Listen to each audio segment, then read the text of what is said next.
اعوذ باللہ من الشیطان الرجیم بسم اللہ الرحمن الرحیم ربی زدنی علما ربی اشرح لی صدری ویسر لی امری واحلل عقدۃ من لسانی یفقہوا قولی اما بعد فاعوذ باللہ من الشیطان الرجیم بسم اللہ الرحمن الرحیم اللہم صلی علی محمد وعلی آل محمد۔ انشاءاللہ تعالی آج ہم سورہ مائدہ کی آیت نمبر 20 سے 26 تک جائیں گے انشاءاللہ تعالی۔ بسم اللہ الرحمن الرحیم۔ وَإِذْ قَالَ مُوسَىٰ لِقَوْمِهِ يَا قَوْمِ اذْكُرُوا نِعْمَةَ اللَّهِ عَلَيْكُمْ إِذْ جَعَلَ فِيكُمْ أَنْبِيَاءَ وَجَعَلَكُمْ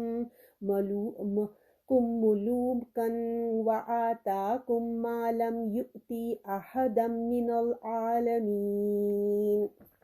جب موسیٰ نے اپنی قوم سے کہا، اے قوم یاد کرو اپنے اوپر اللہ کا احسان جب تم میں نبی پیدا کیے اور تم کو بادشاہ کر دیا اور تم کو دیا جو نہیں دیا تھا کسی ایک کو بھی، اور کسی ایک کو بھی جہاں میں۔ اللہ تعالیٰ سب سے پہلے کہنے والے کو عمل کی توفیق عطا فرمائے اور آپ لوگوں کو بھی سن کے سمجھ کے عمل کی توفیق عطا فرمائے۔ اب جیسے کہ آپ لوگوں کو آیت سمجھ آ گیا ہے کہ اللہ تعالیٰ یہ بنی اسرائیل پہ جو مہربانیاں اللہ تعالیٰ نے کی، ان کی نعمتوں کو اللہ تعالیٰ یاد کروا رہا ہے کہ اے بنی اسرائیل اپنی تاریخ کو، اپنی ہسٹری کو یاد کرو کہ اللہ نے تمہیں کیا رتبہ عطایا کیا تھا نا۔ جب موسیٰ نے اپنی قوم سے کہا، اے قوم یاد کرو اپنے اوپر اللہ کا احسان جو تم میں نبی کو پیدا کیا، تم کو بادشاہت عطا کی اور تم کو دیا جو کسی کو نہیں دیا تھا، یعنی کہ حضرت موسیٰ علیہ السلام ان کو یہ احساس دلا رہے ہیں، ان کی نعمتیں یاد کرا رہے ہیں، کیونکہ دیکھیے جب انسان کو نعمتیں یاد کرتا ہے نا تو اس کے اندر ایک خوشی پیدا ہوتی کہ میرے پاس یہ بھی، میرے پاس وہ بھی۔ تو جب یہ خوشی کے ہارمونز پیدا ہوتے ہیں تو اس کو موٹیویشن پیدا ہوتا ہے کہ میں اور بھی اچھے اچھے کام کروں۔ اگر آپ نیگیٹو سوچتے رہیں گے تو ایک تو آپ کا دل اور ذہن پریشان ہوگا، ہر چیز میں ناشکری اور مایوسی محسوس ہوگی، اور پھر کیا ہوگا، دوسروں کی نعمتیں دیکھ کر حسد ہوتا رہے گا۔ تو اپنی نعمتیں جب انسان یاد کرتا ہے تو اس کے اندر اچھائی پیدا ہوتی ہے، خیر آتی ہے۔ تو اللہ تعالیٰ نے جب حضرت یہاں بیان کر رہے ہیں کہ جب کہا موسیٰ نے اپنی قوم سے، موسیٰ علیہ السلام بنی اسرائیل کے نبی تھے، تو وہ کہہ رہے ہیں کہ اے قوم یاد کرو اللہ نے جو تم پر احسان کیا، یعنی کہ اللہ نے بنی اسرائیل کو بڑی دور اندیشی عطا فرمائی تھی۔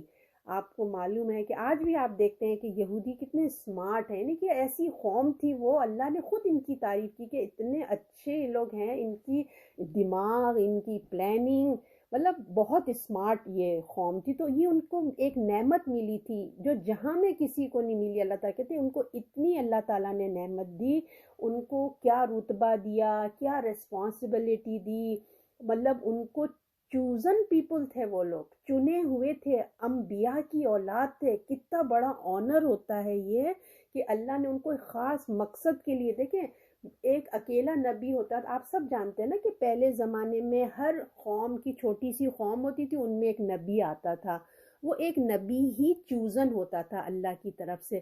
مگر بنی اسرائیل کی خصوصیات یہ تھی کہ ان کے گھر کا ہر فرد چنا ہوا تھا، وہ ہر ایک بچہ، ہر ایک انسان وہ سلیکٹڈ چوزن تھا، وہ ایک گلدستہ تھا، انبیاء کی اولادوں میں سے تھا، اور ہر ایک کو وہ اللہ کی طرف سے چوزن پیپل تھے، اسی لیے ان کو ناز بھی بہت ہے اپنے اوپر۔ تو اللہ تعالیٰ فرما رہے ہیں کہ حضرت موسیٰ علیہ السلام اپنی قوم کو کہہ رہے ہیں کہ وہ یاد تو کرو کہ دیکھو اللہ نے تمہیں کیا رتبہ دیا، کیا تمہاری عزت اللہ تعالیٰ نے پورے جہاں والوں میں، یعنی کہ تمام جہاں میں تمہیں چوزن عطا کیا ہے۔ ایک قوم، ایک ملک میں نہیں، پوری دنیا، یعنی کہ کائنات، جو انسانوں کی کائنات میں تمہیں چوزن بنا دیا ہے۔ تمہارے کو کیا اچھی ذمہ داری ہے کے لیے اللہ نے تمہیں چنا، تمہارے اندر کتنے انبیاء آئے، تمہارے اندر اللہ نے بادشاہت عطا فرمائی، یہ جو اپنے سلیمان علیہ السلام تھے، اور حضرت داؤد یعنی کہ ان کی بادشاہت ملی ان کے ذریعے ان کو، اور کیا کیا آپ سب جانتے ہیں کہ سلیمان علیہ السلام کی کیا کیا ایسے ایسے ان کے میریکلز اللہ تعالیٰ نے ان کو معجزے دیے ہوئے تھے کہ جو آج اتنی ٹیکنالوجی ہائی فائی ہونے کے باوجود بھی ان جیسی ٹیکنالوجی، ان جیسے جو اللہ کے معجزات، ہوا میں اڑنا، جنوں کو کنٹرول کرنا، پرندوں سے باتیں کرنا، جانوروں سے کرنا، آج اتنی ایڈوانس ہم ملک زندگی میں ہماری آج دنیا ہے، مگر ایسی چیز کسی کے پاس نہیں آئی جو اللہ نے ان کو عطا فرمائی۔ تو کیسی عزت کی بنی اسرائیل کی،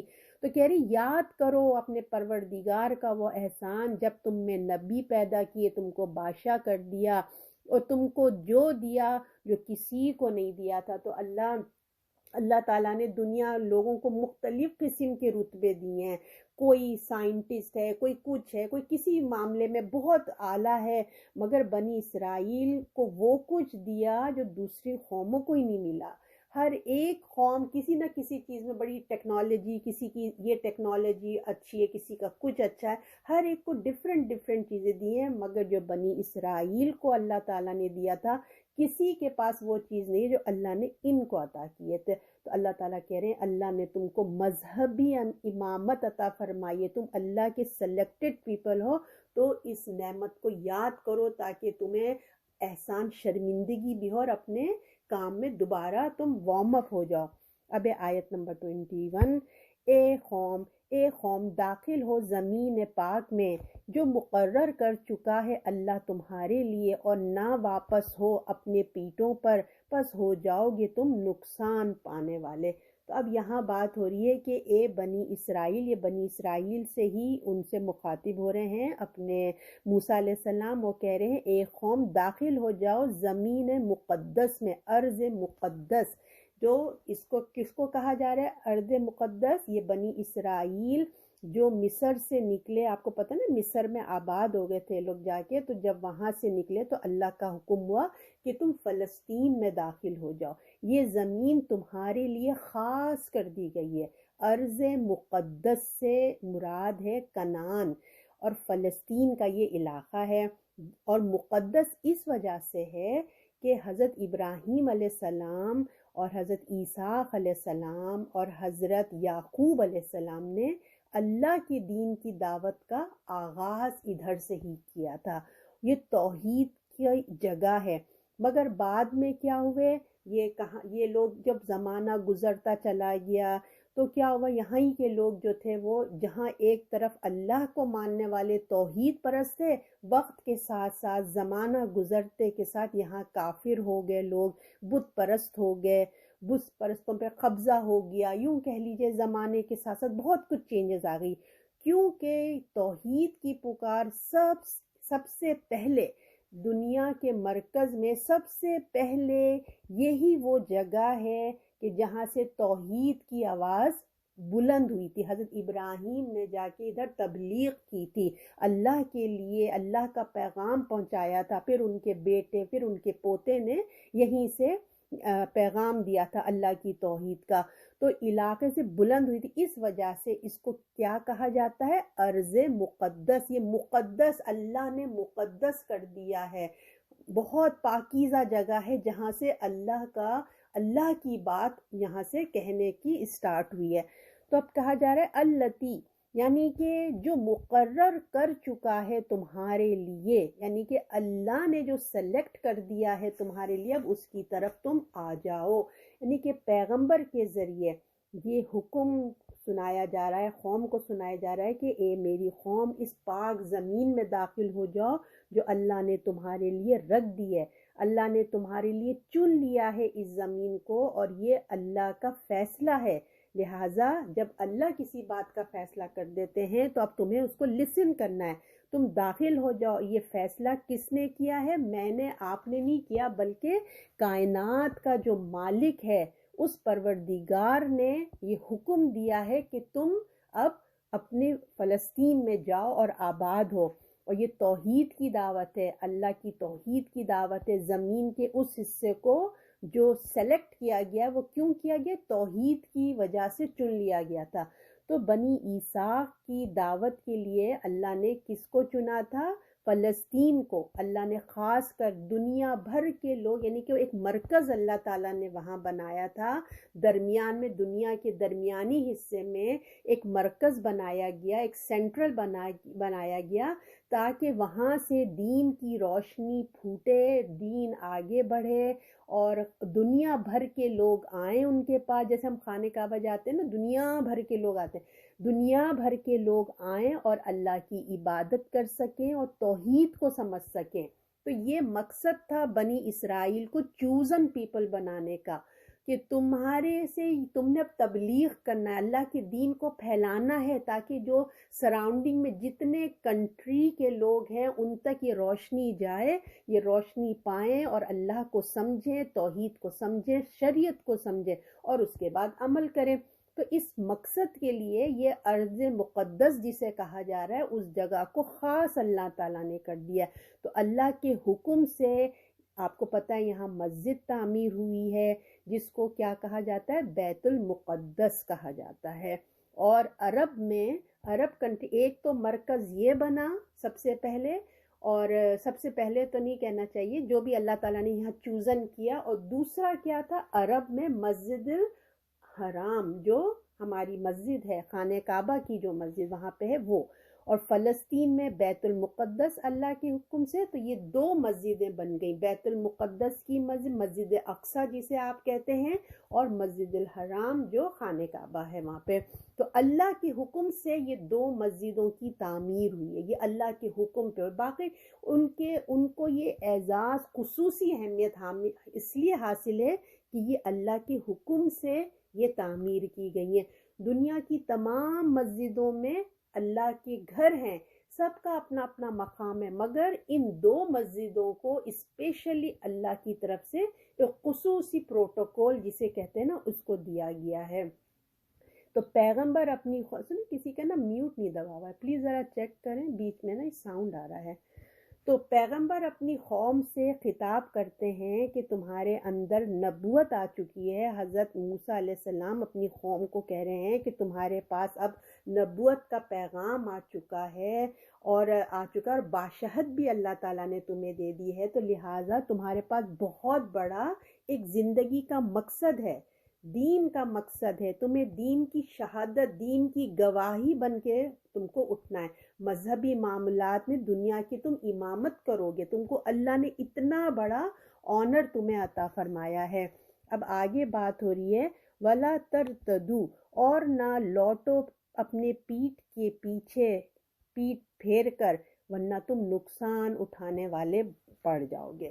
تو اس سے پہلے اب میں آپ کو تھوڑا سا ڈیٹیل بتا دوں. اب اللہ تعالیٰ کیا کہہ رہے ہیں اس میں؟ حضرت موسیٰ علیہ السلام ان کے ذریعے کہا جا رہا ہے کہ تم نے اپنی پاک زمین میں لوٹنا ہے، ٹھیک ہے نا، اللہ نے تمہارے لیے مقدس کر دیے. اور اگر تم نے اللہ کی بات نہیں سنی تو کیا ہوں گے؟ تم نقصان اٹھانے والے بن جائیں گے. تو آپ سب کو پتہ ہے حضرت ابراہیم علیہ السلام کے جو دو فیمس بیٹے تھے، ایک اسحاق علیہ السلام، ایک اسماعیل علیہ السلام. اسماعیل علیہ السلام کو عرب میں آباد ان کو کر دیا تھا جا کے حضرت ابراہیم علیہ السلام نے، اور حضرت اسحاق کو اس دوسرا مرکز، ایک مرکز ہے عرب میں خانہ کعبہ ادھر مکے میں، اور دوسری جگہ کون سی ہے؟ فلسطین، بیت المقدس جہاں بنا گیا. تو حضرت ابراہیم کے جو دوسرے بیٹے تھے وہ کہاں آباد ہوئے؟ فلسطین، کنعان میں. یہاں سے حضرت ابراہیم نے بھی شروع کری، اور پھر حضرت ان کے بیٹے اسحاق، اور پھر ان کے بیٹے یعقوب بھی وہیں تھے. ان کے یعقوب علیہ السلام کے کتنے بچے تھے؟ 12 بچے تھے، 12 بیٹے تھے، ہے نا. تو اب انہی میں سے جو حضرت یعقوب علیہ السلام کے بعد کس کو ملی امامت؟ یوسف علیہ السلام کو ملی. تو یوسف علیہ السلام کو جو آپ کو معلوم ہے کہ ان کے بھائیوں نے ان کے ساتھ کیا کیا، ان کو کنویں میں ڈال دیا، پھر ان کو غلام بنا کے بیچ دیا تھا، چند درہموں کے عوض ان کو بیچ دیا تھا. تو اب پھر کہاں چلے گئے تھے حضرت یوسف علیہ السلام؟ مصر میں، ہے نا، آپ سب نے کو پتہ ہے وہ مصر میں چلے گئے. وہاں جا کے پھر کافی ان کی اسٹوری ہے، آپ سورہ یوسف پڑھ لیں تو آپ کو پتہ چل جائے گا. وہاں کے وہ عزیز مصر بنے. تو انہوں نے پھر کیا کیا، جب انہوں اقتدار ان کو ملا عزیز مصر کا، تو انہوں نے اپنی فیملی کو جو کنعان میں آباد تھی، بنی اسرائیل یعنی کہ یعقوب علیہ السلام کے 10 بیٹوں کی یا 11 بیٹوں کی جو فیملی تھی وہ بنی اسرائیل کہلائی. اچھا، تو ان کو اپنے یہاں بلا لیا، مصر بلا لیا، اور ان کو وہاں پہ آباد کر لیا. کئی سالوں تک یہ آباد رہے، مگر جو وہاں کے مقامی لوگ تھے نا، جو مصر کا اوریجنل مذہب تھا، اور پھر ان کے جو وہاں کے لوگ تھے، تو وہ لوگ فیل کرنے لگے یہ غیر لوگ آ کے، غیر ممالک لوگ آ کے غیر، انہوں نے اپنا مذہب بھی ایجاد کر دیا، ہم سے ہمارا مذہب بھی ختم کر دیا، اور ہم ان کے انڈر ہو گئے. اور یہ بنی اسرائیل جو ہے، یہ جو انہوں نے یہ لوگ عروج پہ چلے گئے. تو ان سب میں ایک سمجھ لیجیے نا، وہ ایک ہوتا نا، ایک مہم چلی، اور پھر کیا کیا، بنی اسرائیل کو انہوں نے غلام بنا لیا، اپنے انڈر کر لیا. کہاں وہ اونچے تھے، اب یہ اونچے. اگر آپ کو سب پتا ہے فرعون بادشاہ بھی، کیونکہ وہاں بادشاہ تھی، فرعون جیسا بادشاہ آیا اور کتنا ظلم و ستم بنی اسرائیل پہ کیا، بہت ظلم کرتا تھا. پھر اللہ تعالیٰ نے ان کے درمیان حضرت موسیٰ علیہ السلام کو بھیجا. پھر حضرت موسیٰ علیہ السلام بنی اسرائیل کو لے کے موو آن ہوئے تھے. سب پتہ ہے نا، وہ سمندر سے 2 حصے ہوئے، تو ان پر جو ہے، ان سے نکال کے، ان کے ظلم سے نکال کے موسیٰ علیہ السلام نے ان کو نجات دی.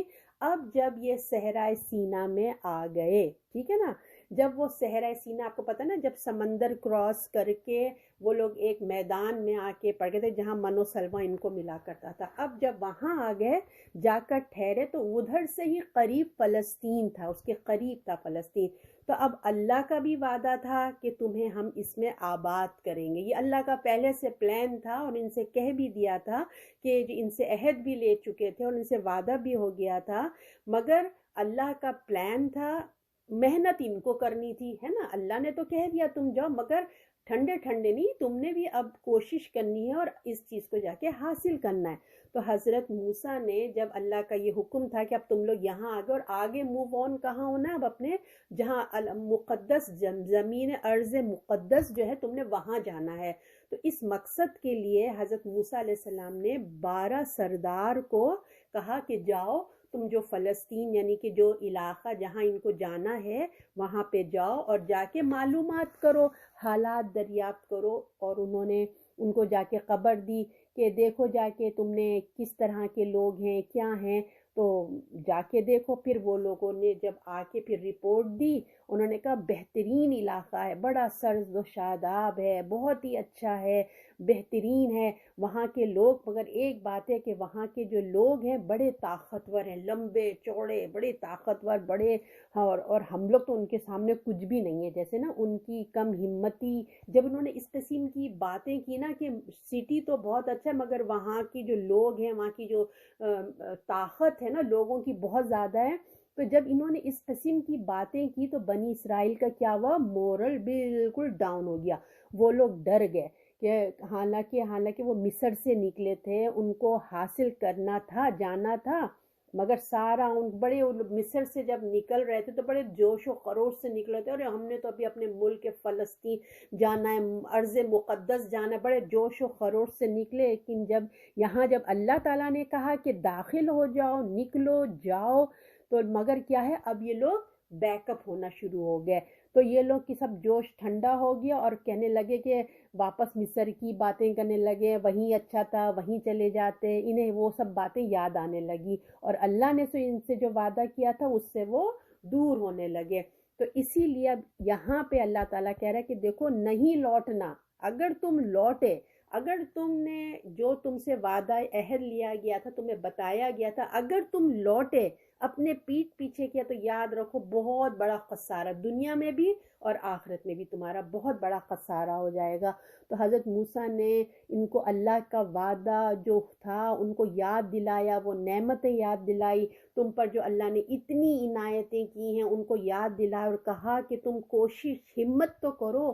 تم اس طرح سے چکن بن جاؤ گے تو اپنا مقصد کیسے حاصل کرو گے؟ اٹھو، ہمت کرو، کوشش کرو. دیکھو، جب تم ہمت کرو گے، کوشش کرو گے، تو اللہ کا وعدہ تمہارے ساتھ ہوگا.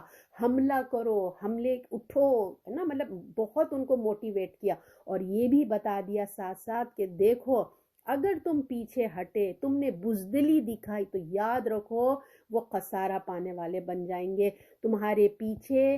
یاد رکھو تم مڈل میں یہاں اس وقت ہو، تمہارے بیک میں جو ہے جہاں سے تم آئے وہ کیا ہے؟ مصر کی غلامی ہے۔ تم کیا وہاں جانا پسند کرتے ہو؟ اور اور آگے تمہارے کامیابی ہے۔ اگر تم موو آن ہوگے، ہمت کرو گے، تو تم کو ایک تمہارا اپنا شہر مل جائے گا، تمہارا آبائی علاقہ مل جائے گا، اور اگر تم بیک اپ ہوتے ہو تو غلامی میں جاؤ گے، اور اگر تم نے محنت نہیں کی تو یہی جو ہے نا صحرائے سینا جو ایک میدان ہے، اسی میں تمہاری سزا ہو جائے گی اور تم ادھر ہی دفن ہو جاؤ گے۔ اب بتاؤ تم کیا کرتے ہو؟ یہ ان کو ایک سجیشن دیا گیا اور موسیٰ علیہ السلام نے ان کو بہت سمجھایا۔ اب آگے کیا ہوتا ہے آیت نمبر 22 میں؟ بولے اے موسیٰ وہاں ایک زبردست قوم ہے، ہم وہاں ہرگز نہ جائیں گے یہاں تک کہ اس میں سے وہ نکل جائیں، پھر اگر اس میں سے وہ نکل جائیں گے تو ہم ضرور جائیں گے۔ تو جیسے میں نے آپ کو بتایا نا، وہ 12 سردار گئے تھے، انہوں نے آ کے رپورٹ دی، تو جب وہ چکن ہو گئے تھے تو اس پہ یہ جواب دیتی ہے قوم اپنے موسیٰ علیہ السلام کو۔ وہ کہتے ہیں کہ وہ جبارین ہیں، یعنی کہ جبارین ہیں، وہ زبردست ہیں، لمبے چوڑے، طاقتور، زور آور، ہم نہیں جاتے ہیں، ہم نہیں جائیں گے وہاں پہ، ہمارے پاس تو کچھ بھی نہیں ہے، ہمارے پاس تو کوئی ساز و سامان ہی نہیں ہے، ہم تو سفر میں ہیں، ہم تو ایک صحرا میں ہیں، اور ہم کچھ نہیں کر سکتے، وہ تو ہمیں ایک ہی وار میں مار دیں گے، ہمیں ختم کر دیں گے، ہم اندر داخل نہیں ہوں گے، ہم کیوں جائیں، ہم کیوں اپنے آپ کو جو ہے مصیبت میں گرفتار کر لیں، ہم نہیں جاتے، مطلب ہر دھرمی دکھانے لگے کہ ہم نہیں جائیں گے، ہم وہاں کیوں جائیں۔ تو اب آپ دیکھیں ان لوگوں کے ایٹیٹیوڈ کو دیکھیں کہ کتنے ان کو کتنا سمجھا لیں، نعمتیں یاد کرا رہے، ہمت دلا رہے، مگر وہ تیار نہیں ہو رہے تھے، کہتے تھے ہم کو سب ہے نا، ہم سب ختم ہو جائیں گے، ہم نہیں جائیں گے۔ تو جب تک وہاں کے لوگ آباد ہیں ہم تو نہیں جائیں گے۔ ہاں البتہ اگر اللہ کی طرف سے کوئی معجزہ ہو جائے، یعنی کہ بس خود ہی ہو جائے، کچھ ہو جائے، اللہ تعالیٰ ان لوگوں کو مار دیں، ہے نا، کوئی وبا بھیج دیں، کچھ ہو جائے، وہ مر جائیں، تو وہ لوگ اس شہر سے یا تو بھاگ جائیں یا مر جائیں، کچھ بھی ہو جائے، پھر ہم وہاں جانے کے لیے تیار ہیں۔ مگر دیکھیے اللہ کا ایک قانون ہے، اللہ کا ایک سسٹم ہے، اس سسٹم کے مطابق ہی اللہ جو ہے نا مدد بھی کرتے ہیں۔ ہاتھ پہ ہاتھ دھرے بیٹھے رہنے والے کی اللہ مدد نہیں کرتے۔ اللہ تعالیٰ کہتا ہے انسان محنت کرے، کوشش کرے، اللہ آزماتا ہے، دیکھتا ہے اس کی کوششوں کو۔ جب اللہ تعالیٰ دیکھتا ہے کہ وہ کوشش کر رہے ہیں، محنت کر رہے ہیں، اور انسان اپنا پورا ایفرٹ ڈال دیتا ہے، پھر اللہ تعالیٰ اس کو کامیابی سے ہمکنار کر دیتا ہے۔ تو پھر وہ انہوں نے ایسے ہی کہا کہ جب وہ نکل جائیں گے تو ہم ضرور داخل ہو جائیں گے، اور ایسا اللہ نے کہا یہ نہیں ہو سکتا، جب تک تم حرکت کرو گے تو برکت پڑے گی۔ اب آگے 23 میں کہا جا رہا ہے اللہ سے ڈرنے والوں سے 2 مردوں نے کہا جن میں خدا کی نوازش تھی، ان پر حملہ کر کے دروازے میں گھس جاؤ، پھر جب داخل ہوگے تم اس میں تو بے شک تم ہی غالب آؤ گے، اور اللہ ہی پر بھروسہ کرو اگر ہو تم ایمان والے۔ تو اب اتنی قوم تھی، سوچیں اتنی 6 لاکھ تو ہوں گے لوگ، اللہ جانے کتنے لوگ تھے یہ لوگ، اتنی بڑی قوم میں خالی 2 آدمی ایسے تھے جو جوان مرد تھے، اتنے لوگوں میں، یا کہیں جو 12 سردار گئے تھے ان میں سے 2 نے ہمت دکھائی، 2 آدمی اللہ سے ڈرنے والے، یعنی کہ ان کے الرجال، ان کے دل میں موٹیویشن تھا، اللہ کا خوف تھا، اللہ کے وعدے کا خوف تھا کہ ہم نے عہد کیا ہے۔ تو وہ جو تھے، جو ڈرنے والے، جن پر اللہ کا انعام ہوا، اللہ تعالیٰ کہتے ہیں کہ جن پر اللہ نے انعام کیا ہے، اللہ سے ڈرنے والے 2 مردوں نے کہا جس پہ خدا کی عنایتیں ہوئی ہیں، نوازشیں ہوئی ہیں، ان لوگوں نے کیا کہا، ان لوگ اپنی بات پر جمے رہے، اللہ نے ان کی تعریف فرمائی ہے، قرآن میں ان کی تعریف اللہ تعالیٰ نے فرمائی ہے، کیونکہ پوری قوم اس وقت ہمت ہار چکی تھی۔ اور آپ دیکھیں جب اتنے لاکھوں کے لوگ ہوں اور وہ ہمت ہار جائیں، ڈر جائیں، تو کتنا بھی بہادر سے بہادر بھی شخص ہوگا نا، وہ اس کا بھی مورل ڈاؤن ہو جائے گا، اس کے اعصاب بھی نا جواب دے دیں گے۔ مگر اللہ کے یہ 2 بندے ایسے تھے بہت ہی ہمت والے، وہ لوگ ایسے حالات میں بھی نا انہوں نے اپنی ہمت کا مظاہرہ کیا، خود بھی پازیٹیو رہے اور لوگوں کو بھی نا پازیٹیو میسج دیا، موٹیویٹ کرتے ہوئے کیا ان کا نام جو ہے نا اس میں قرآن میں تو نہیں آتا، احادیث سے پتہ چلتا ہے کہ ایک یوشا تھے اور ایک کالب تھے، روایتوں میں آتا ہے۔ تو ان کو قرآن نے ان کا ذکر تو یہاں پہ ان ناموں سے نہیں کیا، مگر ان کی تعریف کی ہے۔ وہ قرآن نے ان کا ذکر کیا کہ وہ مومنین جو تھے، یعنی کہ ہر مومن کو وہ راہ حق پر چلانے کا ارادہ کر رہے تھے، ان کے لیے وہ ایک مثال ہے۔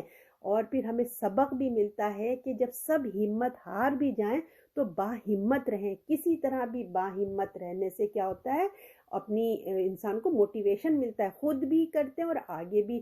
تو اپنی زندگی کی انہوں نے پرواہ نہیں کی، وہ مرد مومن نے اپنی زندگی کی پرواہ نہیں کی، بلکہ کس پہ بھروسہ کیا؟ اپنے رب پر بھروسہ کیا اور رب کے پہ توکل کیا۔ اور پھر انہوں نے کیا کہا، مشورہ دیا کہ جن پر خدا کی نوازش تھی، اور کہا کہ ان پر حملہ کر کے دروازے میں گھس جاؤ، پھر جب داخل ہوگے اس میں تو بے شک تم ہی غالب آؤ گے۔ انہوں نے کہا دیکھو ہمت پکڑو، حوصلہ کرو، حوصلہ دیا، جوش و خروش دیا۔ اور انہوں نے کہا، ان دونوں نے کیا کہا کہ ہمت کرو، اور قوم جنہوں نے بزدلی تم جو دکھا رہے ہو، انہوں نے ایک تقریر کی، ایک موٹیویشن دی، ان کو حوصلہ دیا کہ جو تمہیں اٹھو، آگے بڑھو، اللہ کے حکم کی نافرمانی مت کرو، لوگوں سے مت ڈرو، لوگوں کا ڈر مت لاؤ، اللہ پہ بھروسہ کرو، اللہ سے ڈرو، اور اللہ کا نام لے کے تم حملہ کر دو۔ دیکھنا تم اپنی کوششیں کرو، دیکھنا تم ہی غالب رہو گے، کیونکہ اللہ کا وعدہ ہے، اللہ تو تمہاری کوششیں دیکھنا چاہتا ہے کہ تم اپنے وعدے میں کتنے ہو۔ تو تم کوشش کرو، آگے بڑھو، تم ہی کامیاب ہوگے۔ اور جو کوشش اور محنت ہی نہیں کرتا ہے، اسی کے لیے تو دروازے نہیں کھلیں گے نا۔ جو محنت ہی نہیں کرے گا تو پھر دروازے بھی نہیں کھلیں گے۔ اگر تم محنت کرو گے تو تمہارے لیے دروازے بھی کھلیں گے۔ مگر ایک بات یاد کرو کہ دین کے اندر تو اللہ تمہارا امتحان تو ضرور لے گا، تمہاری قربانی کو دیکھے گا، تبھی تو تمہیں کامیاب کرے گا۔ کیونکہ اگر تم اپنے ہی اس میں فیل ہوگے تو پھر کیا ہو سکتا ہے؟ تو کیونکہ یہ اللہ کی سنت ہے، یہ اللہ کا طریقہ ہے، جو انسان اپنی، میں نے آپ کو بتایا نا، پوری طاقت قوت سے کوشش کرتا ہے، پھر اللہ پہ توکل کرتا ہے تو اللہ کی بھی اس پہ مدد آ جاتی ہے۔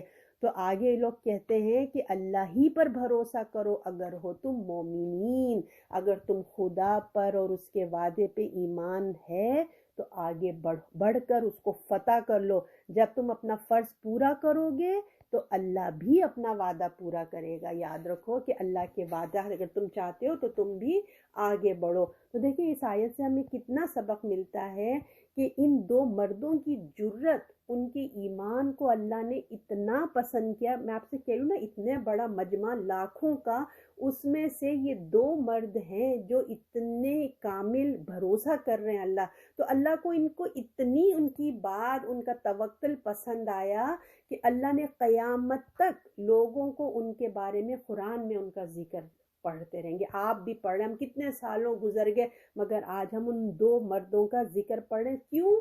کیا وجہ ہے؟ انہوں نے اللہ پہ بھروسہ کیا، توکل کیا، یعنی کہ اللہ پہ بھروسہ، ایمان لانے کے بعد، اپنی کوشش کرنے کے بعد اللہ پر بھروسہ، توکل اتنی بڑی چیز ہے جس کے ذریعے اللہ کا قرب حاصل ہوتا ہے، اور دل میں اطمینان اور ذہن میں خوشی، سکون پیدا ہوتا ہے کہ دیکھیں اللہ، مطلب اگر انسان جب اپنی کوشش کرتا ہے نا، اپنی کوشش کرتا ہے، توکل کرتا ہے، بھرپور کرتا ہے، پازیٹیو طریقے سے کرتا ہے، تو اس سے کیا ہوتا ہے، آپ کے دل میں اطمینان آتا ہے، سکون آتا ہے کہ میں نے کوشش کی تھی، اگر نہیں ہوتا کوئی بات نہیں، یہ تقدیر تھی۔ تو یہ اطمینان مومن کو پیسفل کرتا ہے۔ تو اللہ سے دعا ہے کہ اللہ ہمارے اندر بھی توکل کامل اور بھروسہ اللہ پہ ہمیں عطا فرمائے۔ اب آیت نمبر 24، اس میں کہا جا رہا ہے، اللہ تعالیٰ فرماتے ہیں، انہوں نے کہا اے موسیٰ ہم ہرگز نہ داخل ہوں گے اس میں کبھی بھی جب تک کہ وہ ہیں اس میں، سو جا تو اور تیرا رب، پھر لڑو تم دونوں، ہم تو یہیں بیٹھے رہیں گے۔ آپ لوگ ان کی آیت کے الفاظ سن رہے ہیں کہ کس قدر گستاخ اور کس قدر سرکش اور ہٹ دھرم یہ قوم تھی، کتنے ڈٹھائی سے کہتے ہیں کہ تم اور تمہارا رب جاؤ، جب جیت جاؤ تو ہمیں بتا دینا، ہم بھی آ جائیں گے۔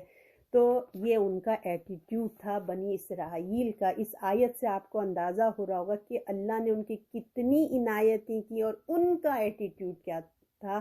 تو اگر آج ان پہ اللہ کا غضب ہوا ہے تو وہ ڈیزرو ہی کرتے ہیں نا۔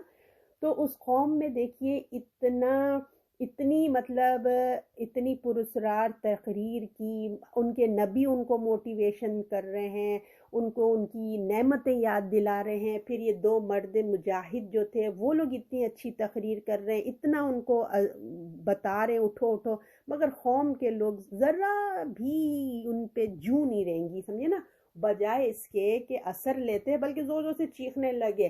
موسیٰ علیہ السلام نے، تم نے تو شکایتوں پہ شکایتیں، تم نے ہمیں خامخواہ کی مصر سے لے کے آگے، ہائے ہائے ہم مصر میں ہی رہتے، اب ہم تمہیں یہاں مارنے کے لیے لائے ہو، ہم تو وہیں اچھے تھے، پتہ ہے نا جو ایک طریقے ہوتے ہیں، بس وہی باتیں شروع ہو گئے۔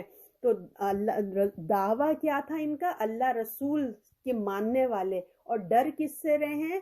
وہ لوگوں سے ڈر رہے ہیں، تو یہ تو ان کا ایمان تھا، تو ان کی بزدلی کا یہ عالم تھا کہ کہتے ہیں کہ ہم ساری زندگی ادھر ہی رہیں گے، کیا کہتے ہیں کہ ہم تو نہیں جائیں گے، ہم تو ساری زندگی ادھر ہی رہیں گے۔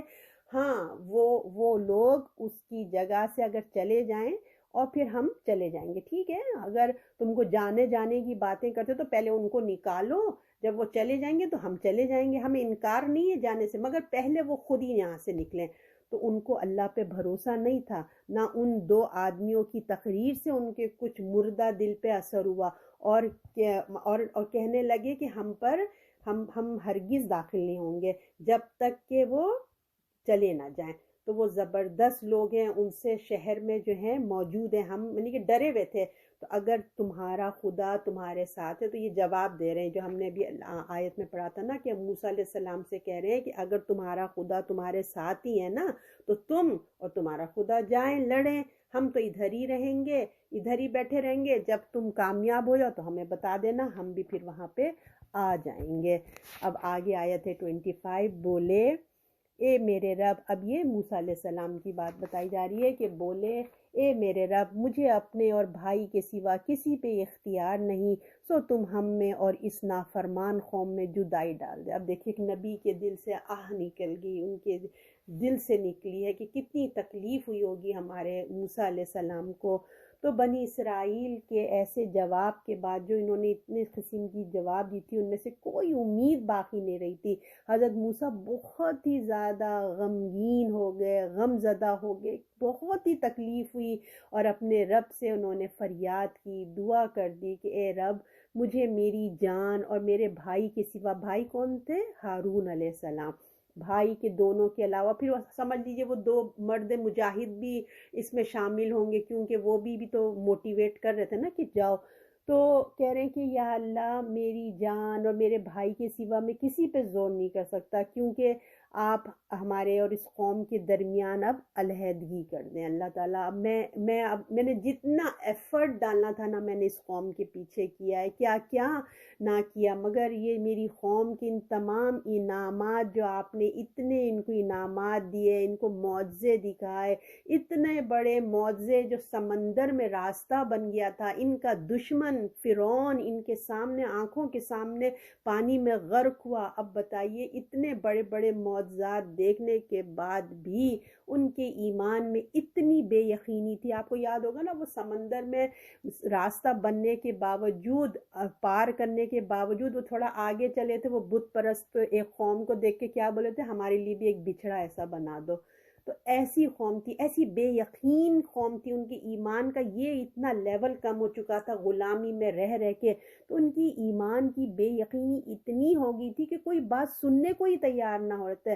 تو اب تو میرے اور ان کے درمیان فیصلہ فرما دیں۔ حضرت ہارون کیونکہ آپ کو پتہ ہے پیغمبر تھے اور اللہ کے فرما بردار تھے، تو وہ تو وفا کریں گے ہی، ہے نا، اپنے وفادار تھے، تو اس وجہ سے حضرت موسیٰ نے ان پہ ٹرسٹ تھا، اس لیے انہوں نے کہا کہ اللہ تعالیٰ، میں اور میرے بھائی کا، اس لیے انہوں نے ذکر کیا۔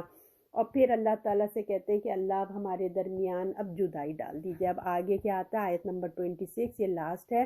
فرمایا تحقیق وہ زمین میں 40 برس تک صحرا گردی کرتے رہے اور بھٹکتے پھرے بیچ زمین کے، پس نہ افسوس کر اوپر لوگ نافرمان کے۔ اب ان کی سزا بتائی جا رہی ہے کہ جب ایک اللہ کا نبی ہاتھ اٹھا لے دعا کے لیے، تو اب آپ سمجھ لیں اب ان کا تو ختم، ان کا تو اب زوال شروع ہو گیا۔ جب نبی ہاتھ اٹھا لیتے ہیں تو اللہ کی کہ جو اللہ تعالیٰ فرماتے ہیں کہ حضرت موسیٰ کی جو دعا تھی علیحدگی کا فیصلہ، تو چند علماء کہتے ہیں، ان کی رائے ہے کہ وہ ایز اٹ از جو ہے نا ایکسیپٹ نہیں ہوئی تھی مگر بالکل ایسے نہیں ہوئی تھی جیسے وہ چاہ رہے تھے.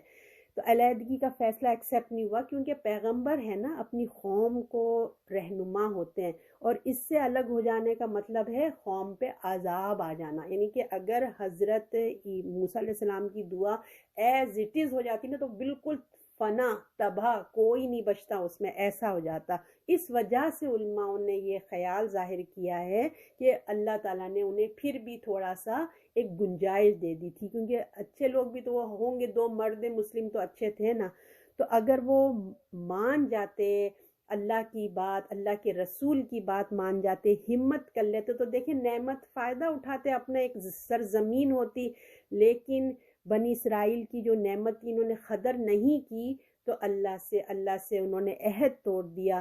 اس کی ان کو یہ سزا دی گئی کہ 40 سال تک وہ اس صحرا میں ان کو چھوڑ دیا گیا تھا. 40 سال سوچئے وہ صحرا میں ایسی نا، بس کہتے ہیں گول گھوم کے وہ ادھر ہی آ جاتے، بھٹکتے ادھر ادھر ادھر ادھر ہو جاتے، مگر وہ اس کے سرکل سے باہر نہیں نکل پاتے تھے. وہ 40 سال وہاں پہ رہے.